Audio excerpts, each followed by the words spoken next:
Olá, povo de Deus! Estamos iniciando a nossa live das 20 horas em ponto. Deixe-me ajeitar aqui.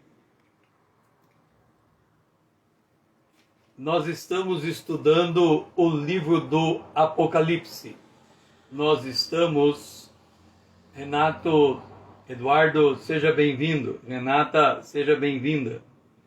Nós estamos no módulo 8, na parte 5 ou 6. Os módulos vão se repetindo e eu acabo... Deixe-me verificar aqui. Nós estamos estudando, então, os personagens do Apocalipse. E nós estamos falando sobre as nações. Nós já falamos como foi constituída a civilização antes do dilúvio. Ela se formou por Caim. Caim saiu fora da presença de Deus. Esta é a parte 6. Caim saiu fora da presença de Deus e o resultado foi o dilúvio, aquela nação. Depois nós falamos do Império Assírio, nós falamos do Egito e nós falamos do Império Assírio. Do Egito, Israel foi liberto. Então, do Egito, Israel foi liberto.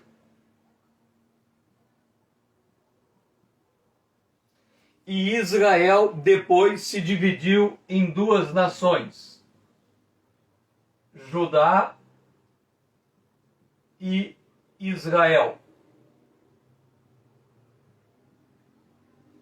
Por causa da incredulidade de Israel, a Assíria ataca Israel, retira Israel da sua terra, Dora, seja bem-vinda, e envia Israel tanto para a Assíria quanto para o Império Medo-Persa.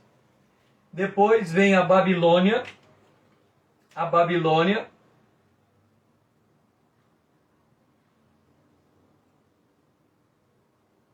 E a Babilônia, ela não só ataca a Assíria, como também o próprio Judá. Depois veio o Império Medo-Persa,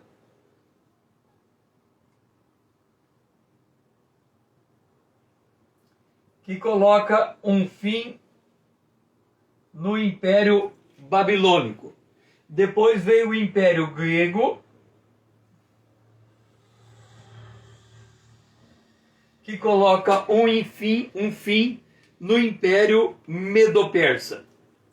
Depois nós contamos como se deu a batalha entre o Império Grego, que se dividiu em 4 partes, e houve uma guerra entre duas delas, entre o Egito e a Síria. E nós contamos como foi a narrativa profética desses eventos e a consumação profética. Continuando, nós vamos ver agora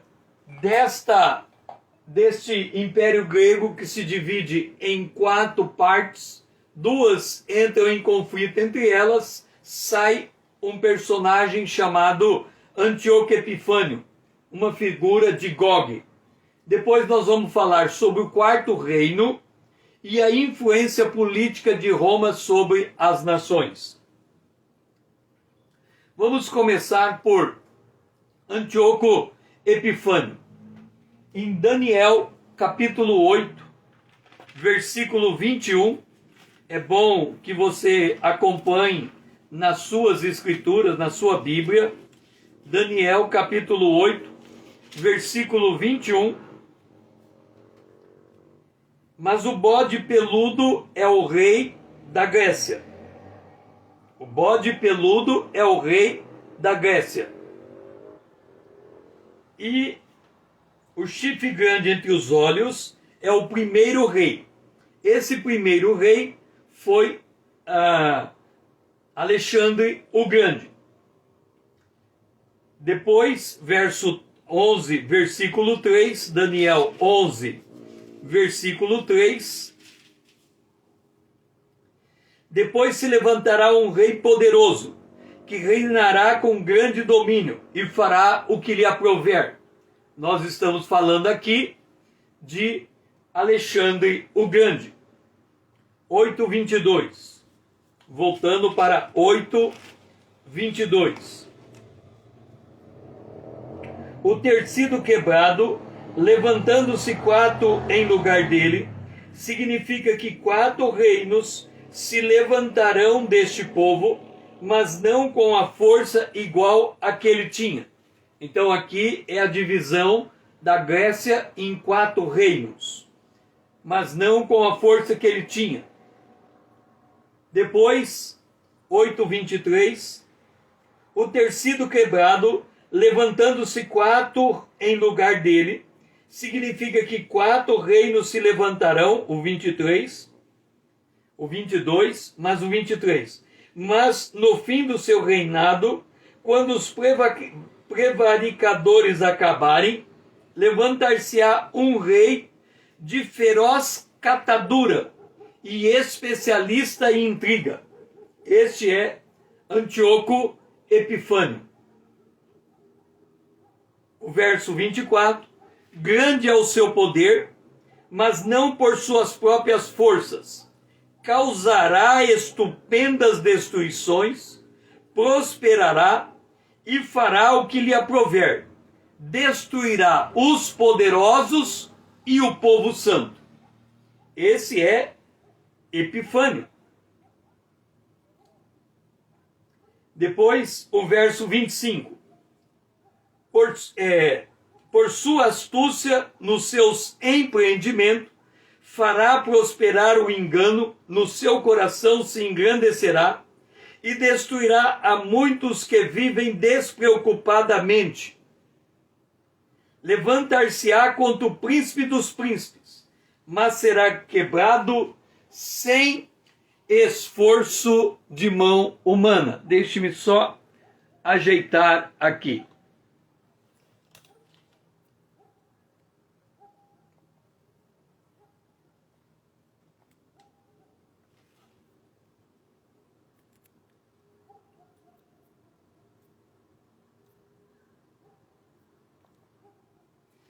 Ok. Esse homem, Antíoco Epifânio, ele profanou o templo de Israel. Calcula-se que 100.000 judeus foram mortos por mão de Antíoco Epifânio. A Síria, ela vem do ocidente. De um dos chifres pequenos se tornou muito forte para o sul, para o oriente e para a Terra Gloriosa. A Terra Gloriosa é Israel. O rei Antíoco Epifânio, ele é uma figura de Gog e Magog em Ezequiel, capítulo 38 e capítulo 39. Eu estou dizendo que ele não é uma figura da besta. Ele é uma figura de Gog e Magog. Por que eu estou dizendo isso? Porque ele tem autorização aqui, dá a impressão que ele é a besta. Porque se a gente lê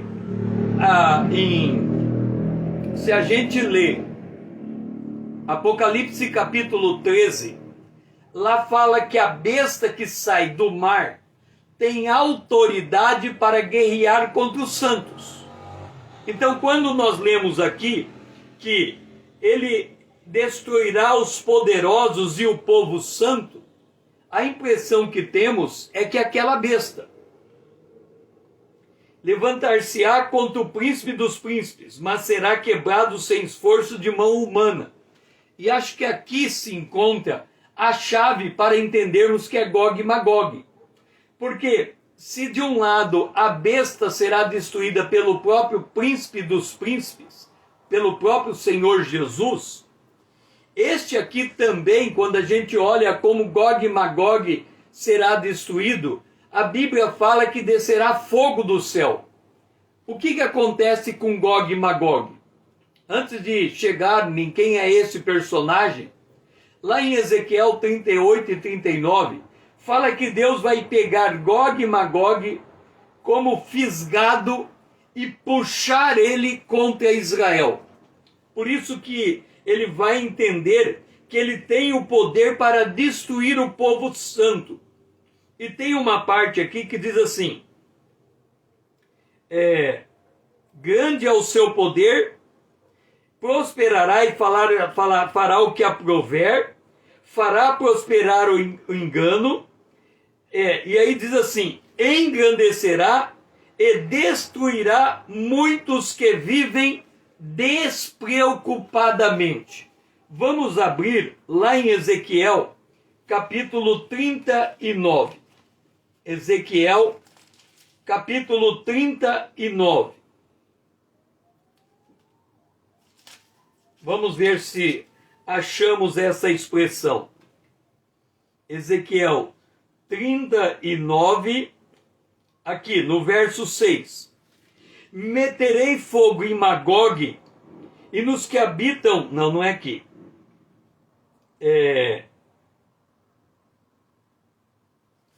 Acho que vai estar no 38.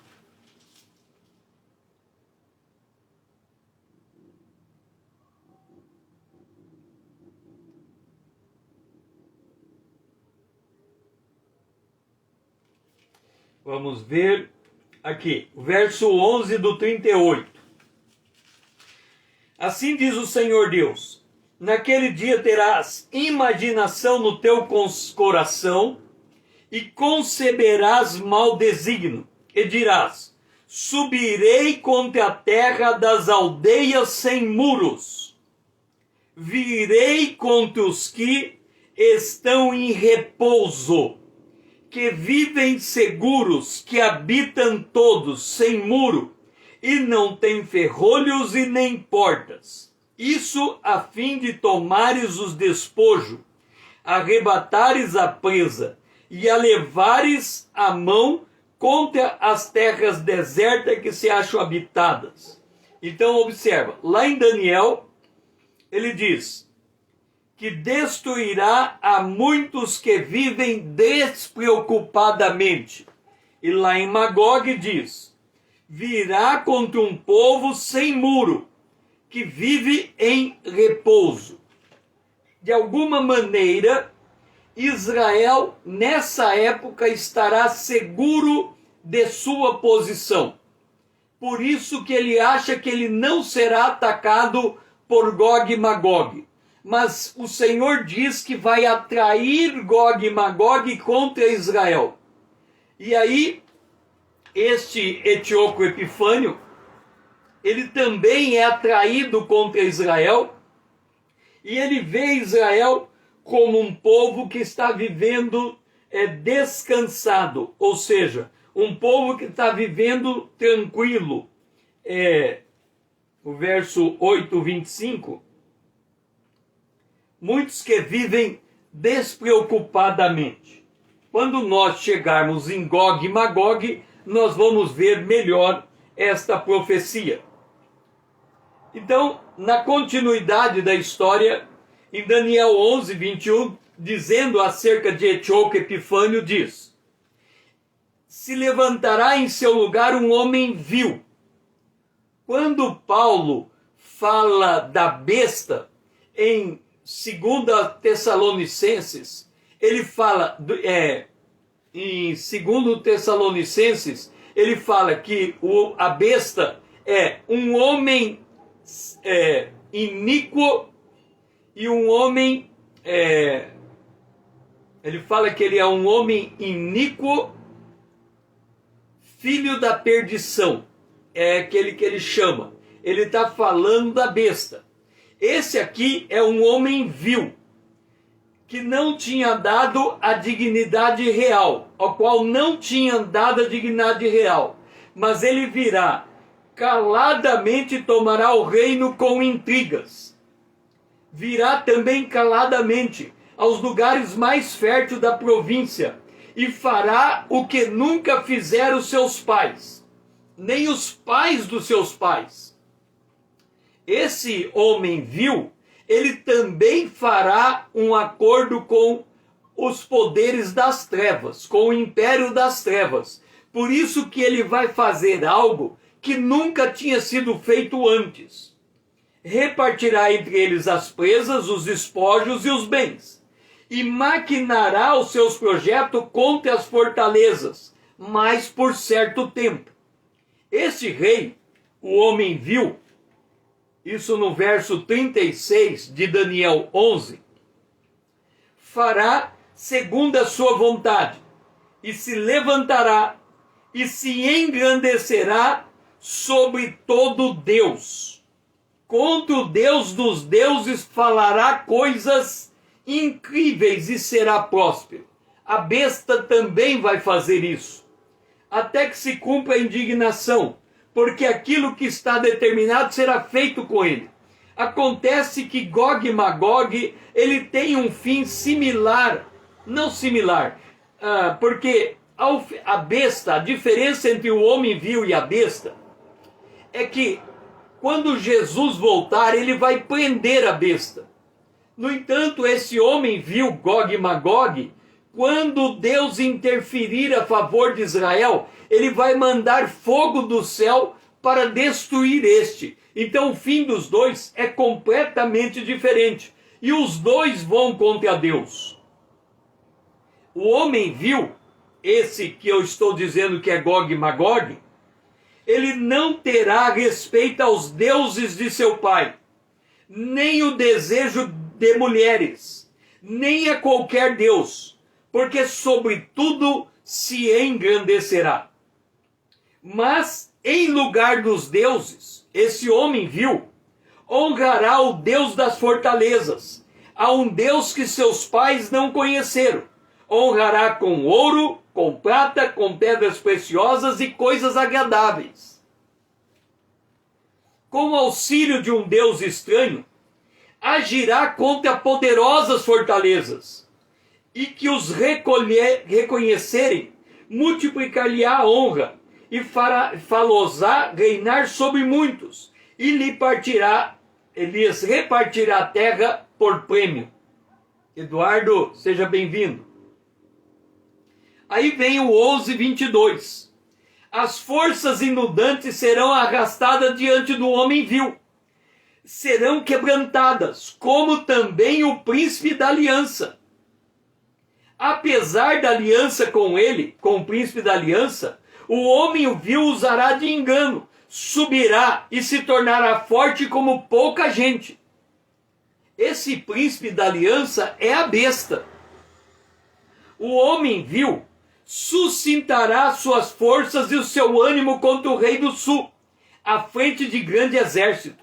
O rei do sul sairá em batalha com um grande e muito poderoso exército, mas não prevalecerá, porque maquinarão projetos contra ele, o rei do sul. Daniel 11:25.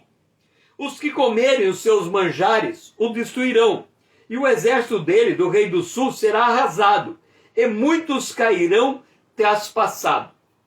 Entenda, esse rei, olhando aqui para o mapa mundi, quando nós olhamos Gog e Magog, ele vem do norte, contra Israel. Quem está ao norte contra Israel é a Rússia. A intenção inicial desse rei era avançar contra a Europa. Essa é a intenção da Rússia. Eles dominam o Mar Cáspio e o Mar Negro. Esta região é uma região de grande atividade comercial, principalmente com petróleo. Então, o objetivo inicial é se voltar contra a Europa. mas será puxado contra Israel. E ele terá uma aliança de todos os povos que estão na parte de baixo aqui, que fará aliança contra ele e contra Israel. E aqui diz que ele fará aliança com o príncipe da aliança. O príncipe da aliança é provavelmente a besta, que fará um pacto com Israel. Mas toda essa batalha nós vamos explicar quando chegarmos na abertura dos selos. Por ora, fica só a dica. O homem viu, Antíoco Epifânio é, no meu entendimento, uma figura de Gog e Magog que virá contra Israel, conforme Ezequiel, capítulo 38 e 39. O verso 27 de Daniel 11. Também esses dois reis, o homem vil e o rei do sul, se empenharão em fazer o mal, e a uma só mesa falarão mentiras. Porém isso não prosperará, porque o vinho firá no tempo determinado. Então o homem vil tornará para a sua terra com grande riqueza, e o seu coração será contra a santa aliança. Ele fará o que lhe aprouver, e tornará para a sua terra. No tempo determinado, o homem vil tornará a avançar contra o sul, mas não será nela última vez como foi da primeira, porque virão contra ele navios de Quitim, que lhe causarão tristeza, voltará e se indignará contra a santa aliança, e fará o que lhe aprouver, e tendo voltado, atenderá aos que estiverem desamparados a santa aliança. Deles sairão forças que profanarão o santuário. Antíoco Epifânio, ele profanou o santuário antes de Cristo, quando se deu esta batalha. A fortaleza nossa, e tirarão o sacrifício diário, estabelecendo a abominação desoladora. Verso 40. No tempo do fim, o rei do sul lutará contra o homem vil, e o rei do norte arremeterá contra ele, o homem vil, com carros, cavaleiros e muitos navios, e entrará nas suas terras do homem vil, e as inundará e passará. O rei do norte, do sul e do norte, entrará também na terra gloriosa, e muitos sucumbirão, mas do seu poder escaparão estes, Edom e Moabe, e as primícias dos filhos de Amon. Verso 42. O rei do sul e do norte estenderá a mão também contra as terras, e a terra do Egito não escapará. 43. O rei do sul e do norte apoderar-se-á do seu tesouro, dos tesouros de ouro, e de prata, e de todas as coisas preciosas do Egito. Os líbios e os etíopes o seguirão. Mas pelos rumores do Oriente e do Norte, o rei do sul e do norte será perturbado e sairá com grande furor para destruir e exterminar a muitos. O rei do sul e do norte armará suas tendas palacianas entre os mares contra o glorioso monte, mas chegará o seu fim e não haverá socorro. Acontece que tanto Gog e Magog será destruído diante de Israel, como também a besta, o falso profeta e o dragão que será preso. A diferença é que Gog e Magog será destruído. A besta, o falso profeta e o dragão serão feitos prisioneiros. E aí vem o verso 11:33. O sábio entre os povos ensinarão a muito. Todavia, os sábios cairão pela espada e pelo fogo e pelo cativeiro e pelo roubo por algum tempo. E cairão eles, os sábios, e serão ajudados com um pequeno socorro, mas muitos se ajuntarão aos sábios com lisonjas. Alguns sábios cairão para serem provados, purificados e embranquecidos até o tempo do fim, porque será ainda no tempo determinado. Então vamos recuar um pouco. Nós estamos aqui no Império Grego. O Império Grego se divide em 1, 2, 3 e 4 reinos.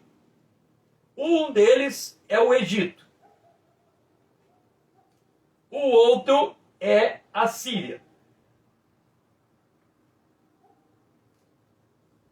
Ok? Esse da Síria vai aparecer o Antíoco.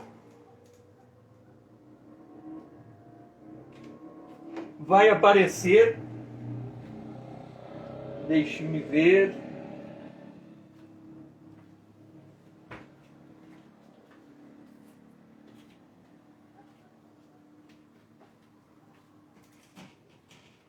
Vai aparecer o Antíoco Epifânio.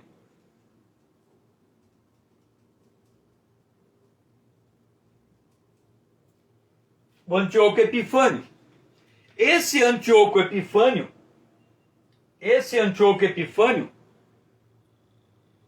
ele será destruído.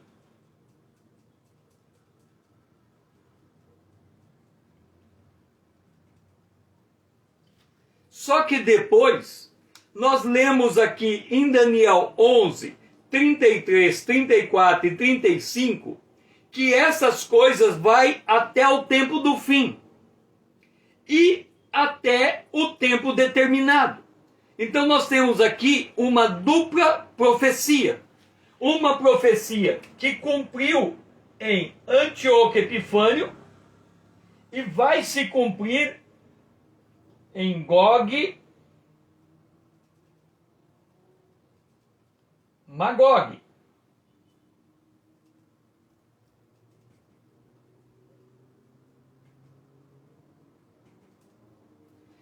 Esta profecia, ela é uma profecia de dupla aplicação.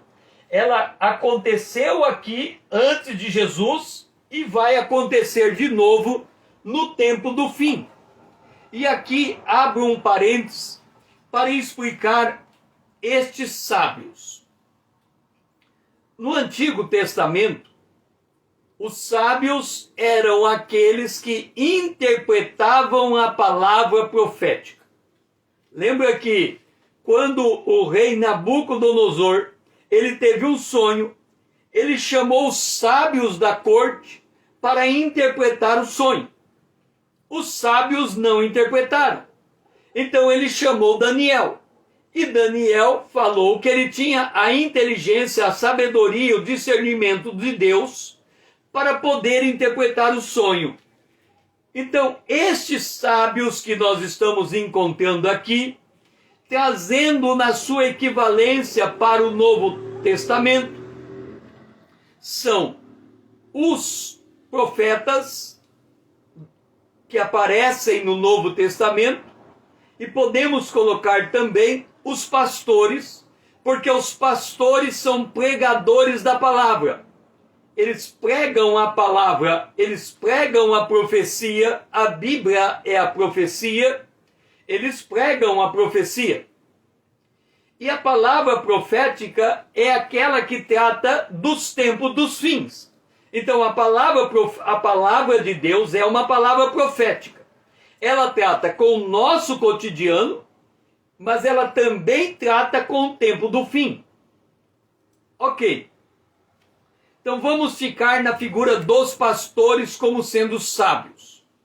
Aqui está dizendo que os sábios, que à luz do Novo Testamento são os pastores, os mestres, os evangelistas, os próprios profetas, os pastores, ensinarão a muitos. Esse é um dos papéis do pastorado, ensinar a igreja. O detalhe é que muitos destes pastores cairão pela espada, pelo fogo, pelo cativeiro, pelo roubo. E nós temos visto muitos escândalos no meio cristão de homens de Deus, homens que têm abrangência nacional, abrangência mundial, que caíram caíram por algum motivo. Aqui está falando espada, fogo, cativeiro, roubo. Caíram por algum motivo. Não vou entrar no mérito da queda. O que é importante a gente observar? É que estes homens que caem, eles serão ajudados com pequeno socorro. Ou seja, muitos dos que caíram permanecem exercendo a mesma função antes de cair, como se nada tivesse acontecido. E muitos se ajuntarão a eles, quer dizer, eles continuam exercendo o seu ministério. Caíram, mas continuam exercendo o seu ministério. Serão ajudados com pequeno socorro, e muitos vão se unir a eles, ok? Agora o que eu quero chamar a atenção é a outra parte. Alguns dos sábios cairão, quer dizer, muitos cairão, mas uma parte desses que caíram para serem provados, purificados e embranquecidos. Vamos fazer um paralelo. Nós já mostramos, quando nós falamos de Satanás, o Deus desse século, que quando o homem de Deus está em pecado, Deus não trata com o homem de Deus na presença de Satanás. Zacarias capítulo 2. Primeiro ele repreende Satanás, depois manda trocar as vestes e depois restitui o homem de Deus na posição que ocupava. É a mesma coisa que Daniel 11:35. Ele cai porque Deus disciplina ao filho que ama. Se o filho não for disciplinado, ele é um bastardo. Então, ele cai no pecado, ele se torna motivo de escândalo, mas a sua queda permite ele ser provado enquanto está caído, purificado, ele se arrepende do que ele fez, ele é purificado, a veste dele é embranquecida e ele é restaurado para voltar a exercer o seu ministério. O que eu estou dizendo aqui? Você pergunta, César, o que você está dizendo? É que os nossos olhos, quando um homem de Deus cai, a gente olha para aquele homem de Deus na sua queda, tira uma fotografia e todas as vezes que a gente olha para aquele homem de Deus, a gente enxerga a foto da queda. E aí a gente não dá o direito desse homem ser restaurado. Veja o caso de Davi. Ele caiu. Todo mundo conhece o pecado que ele praticou. Mas ele era um homem segundo o coração de Deus. E Deus o restaurou e restabeleceu o seu reinado. Então nós não podemos colocar todos os que caíram no mesmo pacote, na mesma caixa, no mesmo buraco. Porque alguns dos que caíram, Deus permitiu para provar, purificar, embranquecer e retornar ao ministério. Então, nós precisamos ter discernimento quando um sábio cai. Porque muitos vão cair e continuar onde estão, fazendo o que não devem fazer, e amontoando gente em torno deles por causa da lisonja. Outros vão cair, vão ser provados, vão ser purificados, vão ser embranquecidos e vão ser levantados. E voltarão a exercer o seu ministério. Cabe a cada um de nós discernir quem é quem nessa história, porque Jesus diz, pelo fruto se conhece a obra. Bom, falamos de Antíoco Epifânio, falamos que Antíoco Epifânio é uma figura de Gog e Magog, que está por vir. Agora vamos voltar os nossos olhos para o quarto reino.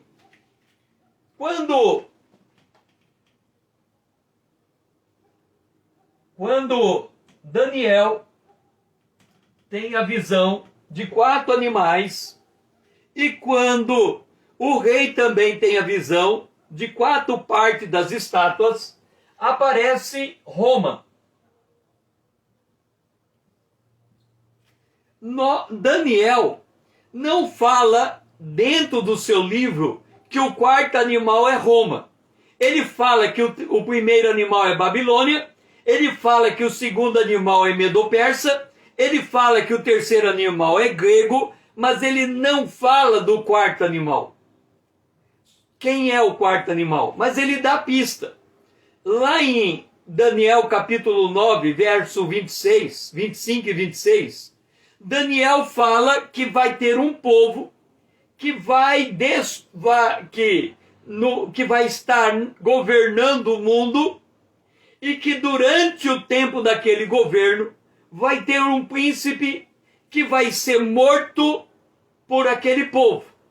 Esse príncipe é Jesus. E o povo, quando Jesus foi morto, é Roma. E aí ele fala que a Roma será dividido em Roma I e Roma II.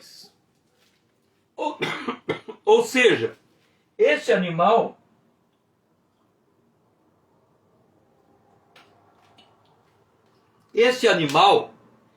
que Daniel fala que ele é.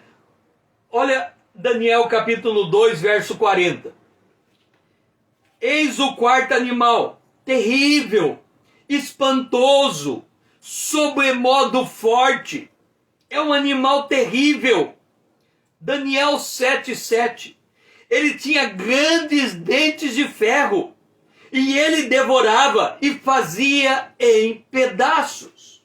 Este é Roma na sua primeira fase.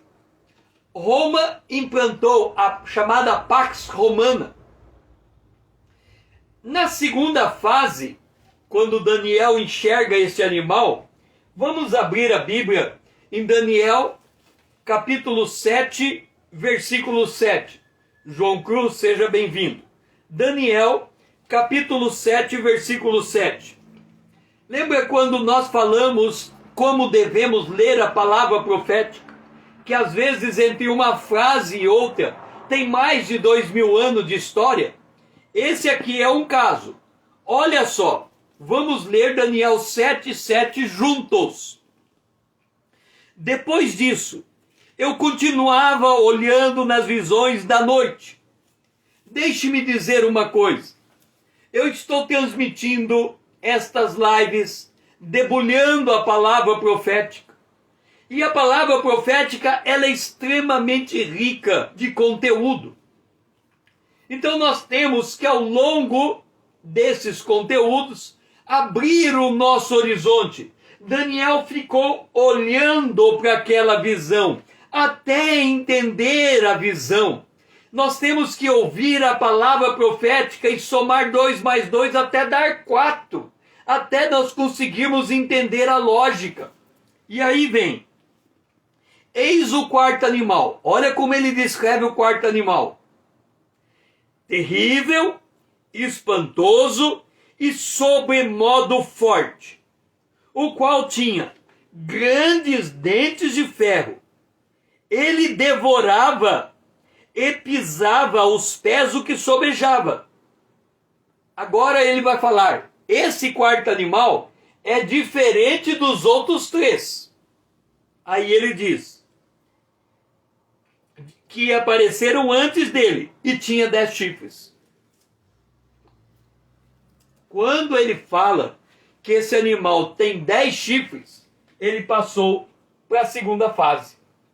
Então, ele está descrevendo Roma na primeira fase, que é mais ou menos 164 a.C. até o ano 476 depois de Cristo. É o tempo que durou esse império. Ele descreve, depois tem uma interrupção, depois esse império volta novamente sob a forma de 10 nações.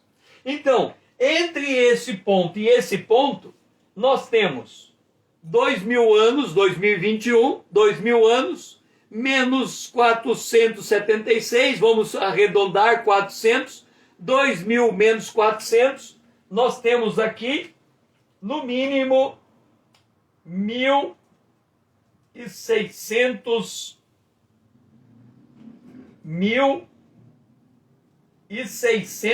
anos de história entre um verso e o outro verso.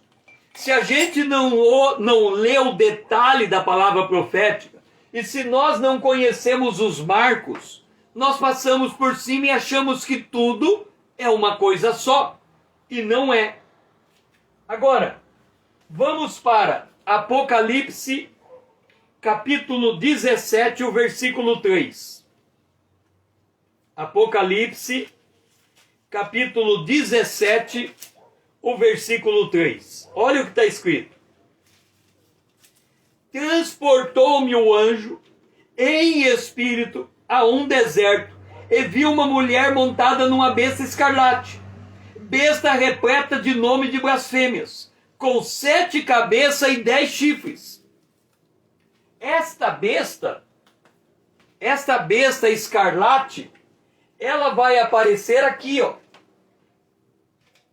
Esta besta, ela vai aparecer aqui, ó.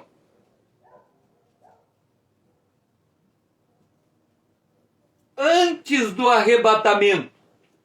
E depois do arrebatamento, ela vai aparecer aqui, ó. Depois do arrebatamento. Aí você vai dizer, César, como assim? A besta antes do arrebatamento e a besta depois do arrebatamento?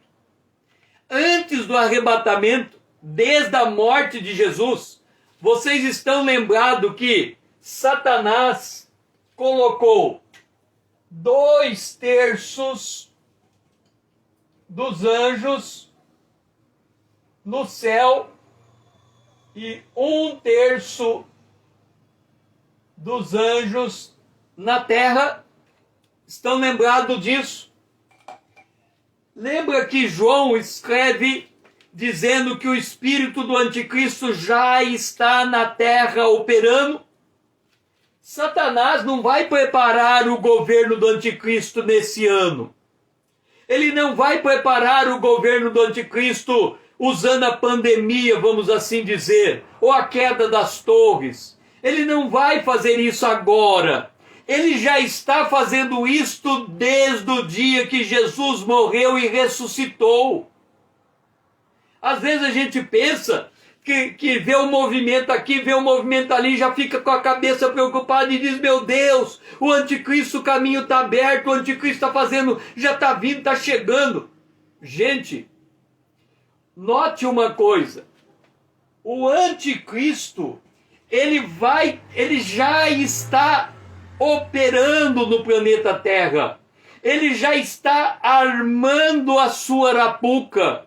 Ele já está organizando. E quando nós lemos aqui em Daniel, no capítulo de número 17, o versículo 3, nós lemos assim: transportou-me o anjo em espírito a um deserto e vi uma mulher montada numa besta escarlate, besta repleta de nome de blasfêmias, com 7 cabeças e 10 chifres. E nós estamos falando do período anterior ao arrebatamento, porque assim como no capítulo 12, uma parte da história retorna às origens da Bíblia, aqui uma parte da história retorna à morte e ressurreição de Jesus. Agora vamos para Apocalipse capítulo 13, versículo 1. Apocalipse 13, 1. Vi emergir do mar uma besta que tinha 10 chifres e 7 cabeças. Qual é a diferença? Irmão Paulo, seja bem-vindo. Olha o capítulo 17. Ele tem 7 cabeças e 10 chifres. Agora, olha o versículo 13, capítulo 13. Ele tem 10 diademas, 10 chifres e 7 cabeças. E inverteu. Por que inverteu? Porque antes do arrebatamento, a besta escarlate tem 7 cabeças e 10 chifres. Depois do arrebatamento, ela tem primeiro 10 chifres e depois 7 cabeças. E nós vamos explicar isso mais adiante. Alguém está me perguntando aqui, qual é a linha escatológica que você segue? João Cruz, estou fazendo a exposição do Apocalipse, não começando agora. Se você voltar às lives anteriores, a maneira como eu ensino o Apocalipse é baseado no seguinte raciocínio. Primeiro, as 3 primeiras lives tiveram, os 3 primeiros módulos tiveram o objetivo de explicar o fundamento profético. Como é que a gente lê o texto profético. O segundo módulo desse conjunto de 3 chama o texto profético. Ele demonstra que existem 9 maneiras de extrair a leitura interpretativa do texto profético. Depois, nós fizemos 5 módulos, e os 5 módulos têm por objetivo conhecer os personagens proféticos. A igreja, o Deus Trino, Satanás, Israel, e agora nós estamos conhecendo as nações. E nós, até agora, fizemos a exposição do capítulo 1 do Apocalipse e do capítulo 12 do Apocalipse. Porque antes de entrar em qualquer linha teológica, eu não trabalho baseado em linhas teológicas, eu trabalho a palavra interpretando a palavra. Antes de entrar no que se chama de linha teológica, nós temos que conhecer os meandros da profecia. Não é cair de paraquedas no Apocalipse como se a história começasse ali, mas é recuar na história, trazer os fundamentos dela para entendermos o que está acontecendo nesse momento. Então, nós nem entramos na parte profética do Apocalipse. Nós só estamos trabalhando o fundamento da profecia e conhecendo os personagens proféticos. É isso que nós estamos fazendo. Pois bem, o que nós estamos demonstrando aqui? É que Roma tem o primeiro período, ele vai até o final do Império Romano, lá pelo ano 476. Depois ele tem o segundo período, e o segundo período é dividido em 2 partes. A primeira parte é a besta escarlate, e a segunda parte é a besta. A primeira parte, a besta chamada escarlate, ela já está operando nos dias atuais. Ela começou a operar na morte e ressurreição de Jesus Cristo, e ela vai continuar até o arrebatamento da igreja. Depois ela muda de figura e ela deixa de ser a chamada besta escarlate, que era montada por uma mulher, para se tornar a besta que sai do mar. Ok? Este é o 4º reino. O Império Romano, ele teve início por volta do século 8º a.C., quando assentamentos latinos começaram a se formar e a se convergir na formação de cidades-estados.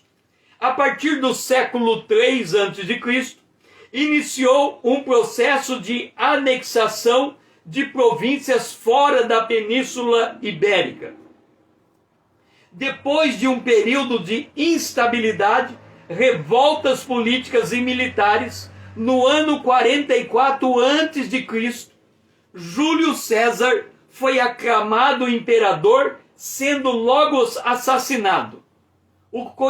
Quem é conhecido como o primeiro imperador do Império Romano foi Otaviano.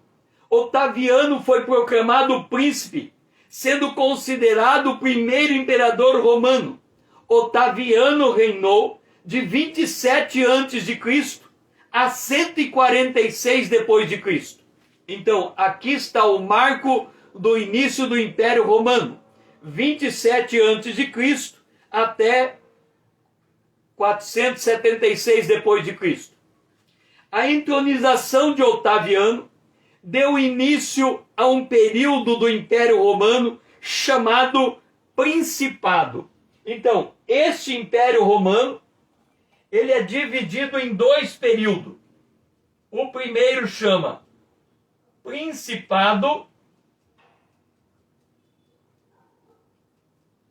e o segundo período chama Dominato.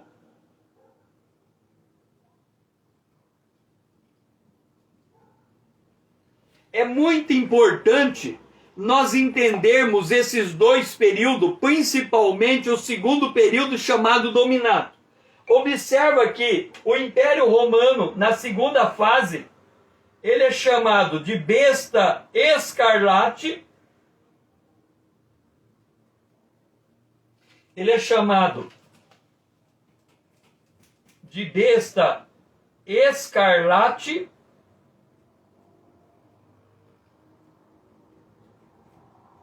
E na segunda fase, ele é chamado aqui besta que vem do mar. Observa que até nisso, as duas partes do império são equiparadas. Roma, na sua primeira fase, começando com Otaviano, começa um período chamado Principado. E depois, no ano de 285 depois de Jesus, começa um período chamado Dominato. O período chamado Dominato, quem estava reinando era Constantino II, ok? E o império desaparece, ele se divide em dois, inclusive também nisso, ele se divide em Império Ocidental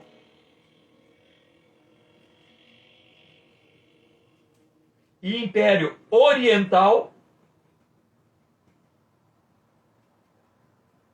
Essa divisão, ela se dá nesse ano de 284 por ali, quando Constantino ele divide o império em 4 partes para 4 filhos, e aí um deles ganha proeminência, ok?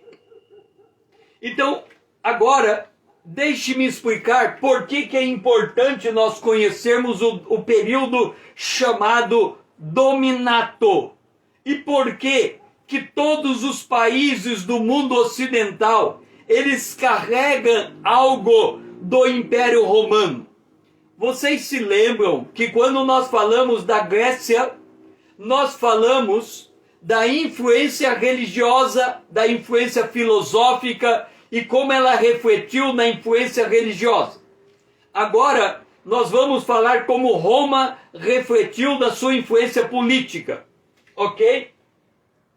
Então, vamos conhecer esta influência de Roma, a influência política.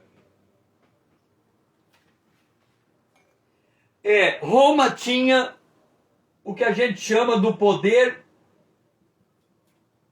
imperial.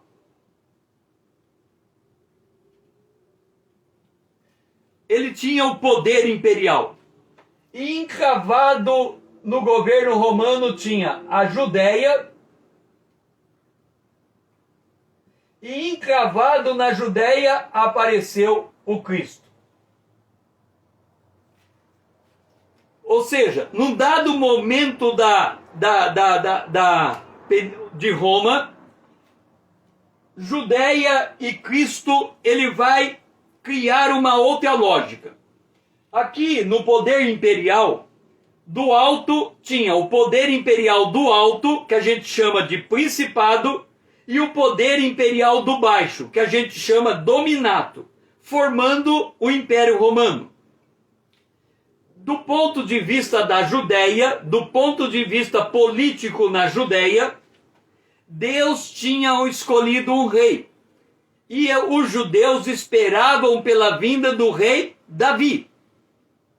E quando Jesus veio, ele veio como filho do rei Davi. Jesus era o rei de Israel. Quando ele foi morto, colocaram uma placa sobre a cruz dizendo: este é o rei dos judeus. Colocaram em árabe, colocaram em hebraico, em grego, em latim. Ok? Como é que a política ela se governou?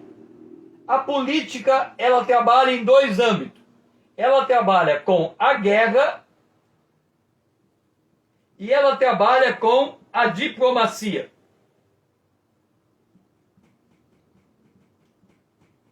Quem não vem pela diplomacia enfrenta o braço da guerra.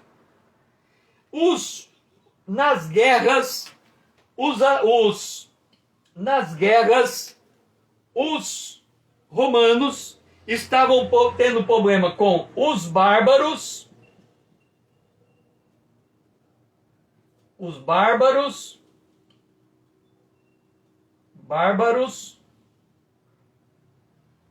e com os persas.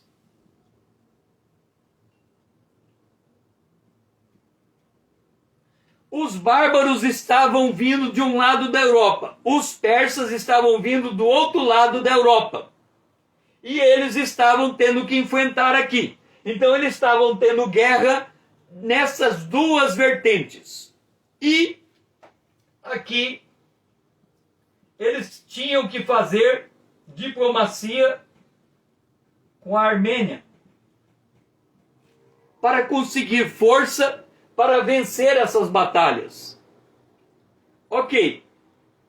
Qual é o problema que vai acontecer? Jesus, ele implanta a igreja.